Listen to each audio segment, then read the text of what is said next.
I'm going to be talking about the different career choices in statistics. Career choice is the actuarial science. It's a very highly paid profession. Not many people know about it. So you need to write actual exams to be able to become an actuary. There is huge entry barrier because not many people actually are able to clear these examinations or pass these examinations, because these examinations are quite difficult and quite maths heavy. That means you have to be very good in maths and statistics to be able to clear these examinations. So people coming from maths or statistics background find these examinations relatively easier compared to, say, people from other backgrounds, because they have studied quite some maths in their bachelor's or master's program. And then the next career option is the biostatistician. These are people who work in the pharmaceutical industry. Again, very lucrative jobs. This profession has been there for quite some time.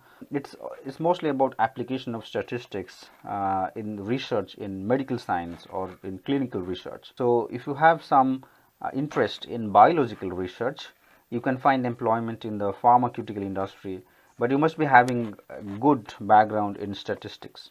Only then you will be preferred in these companies, right? You can also become a healthcare policy researcher in the public sector as well as in the private sector. It's closely related to that. So again, a very good career option for statisticians. The next one is data science. It's a buzzword in the recent time, but it's nothing but use of statistics, machine learning, or data to solve business problems.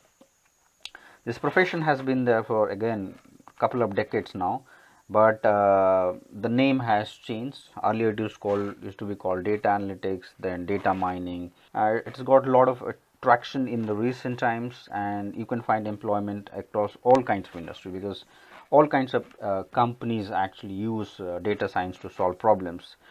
So there is a huge scope, especially because there is a huge gap in the demand and supply of data scientists, and people coming from maths and statistics background will be preferred in this kind of job, because there's a lot of use of statistics in data science. So having a good ground in theoretical statistics actually is very important to become a data scientist. So this is also a very good career choice. The next one is the quantitative analysis, or being a quantitative analyst in banks and insurance companies or hedge funds, or quantitative hedge funds. So it's a similar profession to that of a data scientist, but with more maths and statistics. So you also need to be very good in theoretical maths or theoretical statistics, not just applied maths or applied machine learning. Very lucrative career with high salaries. Banks are known to be paying very high salaries, and these jobs can only be found in banking, insurance companies, and to some extent in hedge funds and quantitative hedge funds, also pension funds, and yeah, these kind of non-banking financial companies as well. Market researcher. This is a profession that has been there for quite some time.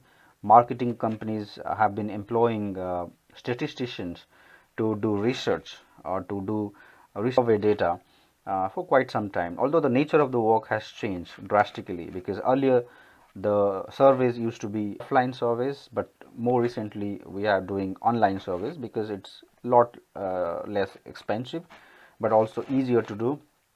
It's less quantitative than data science, but more interdisciplinary. That means there is not just statistics, but there is also a lot of management science and marketing science included here. And it's also quite a lucrative profession because of increasing importance to digital marketing of late. So people coming from a statistics background will find this as a wonderful profession if they want to make a career in marketing research. Then OR expert, or operation research expert. These are people who work in the manufacturing industry mostly, although you can find in other industries as well, be it in inventory management, order management, in supply chain management, warehouse management. So if you have background in statistics and you have studied operation research or industrial engineering in your curriculum, then you will find this as an interesting profession. Then being a quality or reliability professional. Now you might have heard about Six Sigma, right? So there are people who actually work as quality experts in all kinds of industry. It was started by Motorola and then followed by General Electric, and the great Jack Welch was the CEO of GE, General Electric, popularized it, and now almost all industry are using quality and reliability experts for the different functions within their organizations.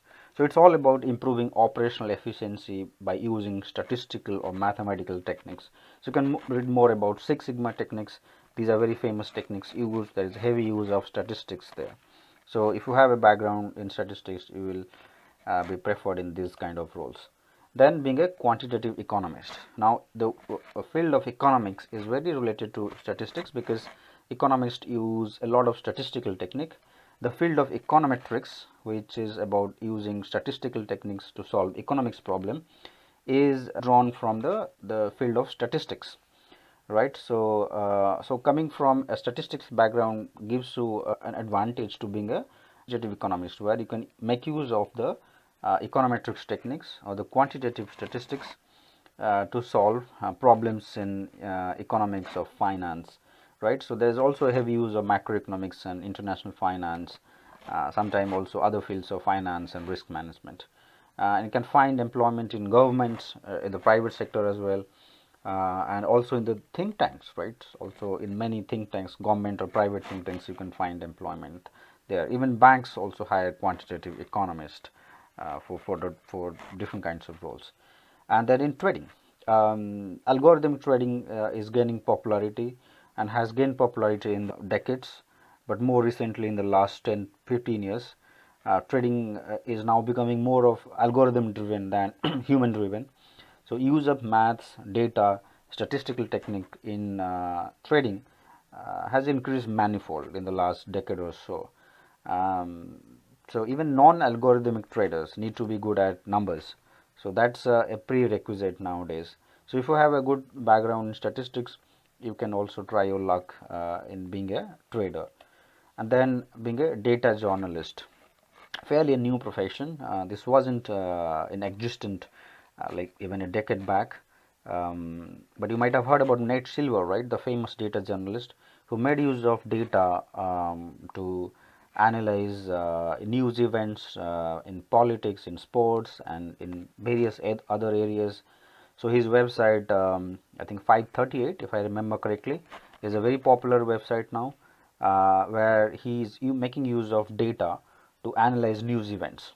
And now all kinds of media companies are using data to tell the stories in a better way, and data as journalists are doing that. So if you have a knack for writing and you have good understanding of statistics, you can try your luck in data journalism.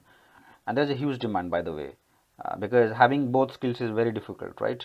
Having good math skills, quantitative skills, but at the same time having good writing skills or having skills in social science is not everyone's cup of tea, because it's difficult to find people having interest in both areas. So a wonderful profession again for people with good knowledge of statistics and maths. And then being a data engineer. Now this is again a very new profession, although the similar kind of work used to be done, but the name used to be called different. For example, BI engineer, business intelligence engineer, it used to be called in a different way. So it's more mostly about storing data and processing large volume of data. And large volume is an important word here, because the amount of data that we are dealing with in various companies has increased quite drastically.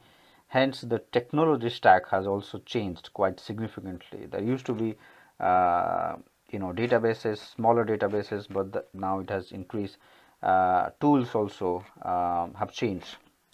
And you need to be good in programming, and your computational skills are also quite important, especially because the size of the data. So the algorithm that you write, the queries that you write, has to be very good. So you need to be very good in implementing highly efficient algorithms. So having a good background of statistics or mathematics is very helpful in such profession, and you can make a career in this. And then finally being a statistician.